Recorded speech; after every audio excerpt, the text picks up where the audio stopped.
En af dem, der er nævnt i min blå bog, er en mand, jeg dater den dag i dag. Jeg har seriøst ikke kigget på min blå bog, siden jeg blev student for rigtig mange år siden, men da jeg gjorde rent her forleden, så poppede den lige ud i ansigtet på mig, og så blev jeg lidt nostalgisk. Så i dag vil jeg lige læse min blå bog op for jer. Jeg er simpelthen den første for min klasse. Jeg er klassens fedterøv. Førstehåndsindtryk, der har de skrevet. I begyndelsen tænkte vi, at Amalie var lidt af en bitch. Den får jeg meget. Det gør jeg også stadigvæk. Hun virkede som en ægte overklassestype, hvilket fik os til at tro, at hun var meget selvglad. Hun havde et langt, flot hår og var i det hele taget utrolig smuk. Derfor tænkte vi, hun var en ægte white girl.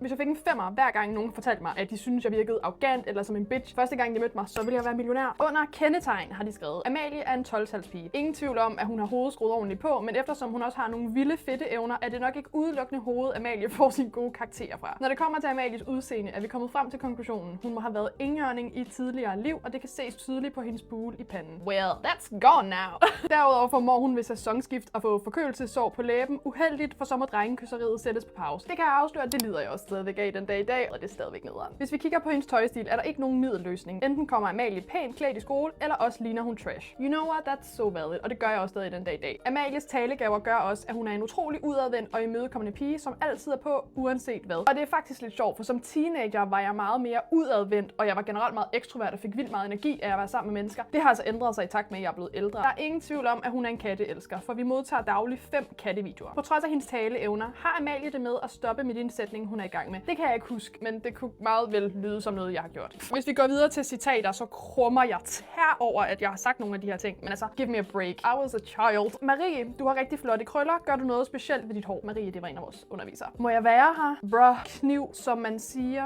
Er der kage? Luksus. Jeg skal lige ud og skide. Tjøshpige. Og sig. Det var åbenbart noget, jeg sagde rigtig meget i gymnasiet. Under bummerne har folk været lidt ruthless. Under opvarmningen hos spilles der kævle, og alt er i den fineste orden, lige indtil Amalie pludselig falder ned igennem hækken til naboen. Inden 18 års bliver der holdt opvarmning. Amalie åbner en 2 liter cola til drinks, men colaen sprøjter voldsomt, da Amalie åbner den, og i stedet for at sætte den fra sig, sidder hun forbløffet med colaen i hænderne. Og så til sidst har de skrevet som bummert, Amalie blev kærester med ingen forklaring nødvendig her. 3 ting på en øde ø. Amalie tager sine katte med på en øde ø, for uden dem bliver hun ensom. Derudover skal hun have sin mobil med, så hun kan tage en masse selfies på den flotte ø. Til sidst skal hun have romkugler med. Guilty pleasure. Om 10 år er Amalie vært på Godmorgen Danmark og freelance bumsetrykker. Hun bor i en lejlighed i København med sine 10 katte. Nu kommer vi til det, I nok alle sammen har ventet på. Scoringer. Jeg må ikke til at nævne dem ved navn. Men vi har min daværende gymnasiekæreste. Jeg har en fra min klasse på, og så har jeg en gut, der gik i 2G, altså årgang under mig. Og så har jeg efterfølgende...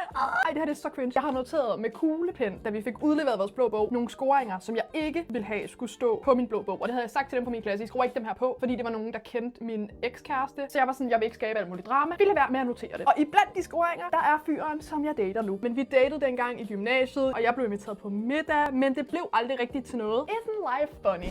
Det er simpelthen min blå bog, og det er lidt sjovt at kigge tilbage på, synes jeg, den dag i dag. Life is so weird, guys.